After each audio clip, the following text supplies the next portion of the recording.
ஒரு நபர் தன்னிடம் உள்ள பணத்தையும் நகைகளையும் ஆசையுடன் எண்ணிக்கொண்டிருக்கிறார். அவரது முகத்தில் கவலை கலந்த பேராசை தெரிகிறது.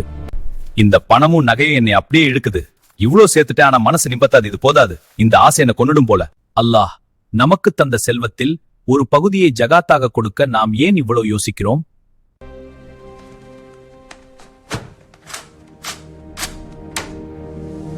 இந்த செல்வம் நம்முடையது என்று நாம் நினைப்பது மிகப்பெரிய தவறு. இது அல்லாஹ் நம்மிடம் ஒப்படைத்த ஒரு அமானிதம். நிச்சயமாக அல்லாஹ் தன் அருளிலிருந்து கொடுத்திருப்பவற்றில் எவர்கள் கஞ்சத்தனம் செய்கிறார்களோ அது தங்களுக்கு நல்லது என்று அவர்கள் நினைக்க வேண்டாம். ஜகாத் கொடுக்காத செல்வம் மறுமையில் மிகப்பெரிய தண்டனையாக மாறும் என்று நபிகள் நாயகம் அவர்கள் கூறினார்கள்.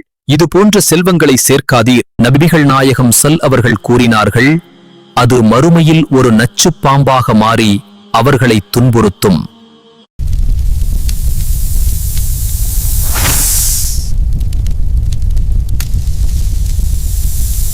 ஜகாத் என்பது நம் செல்வத்தை தூய்மைப்படுத்துகிறது. அதை அதிகரிக்குமே தவிர ஒருபோதும் குறைக்காது. இது ஏழைகளின் உரிமை. அதை நாம் சரியாக கொடுக்க வேண்டும். இறைவனுக்கு பயந்து நம் ஜகாத் சரியாக நிறைவேற்றி இரு உலகிலும் வெற்றியை பெறுவோம்.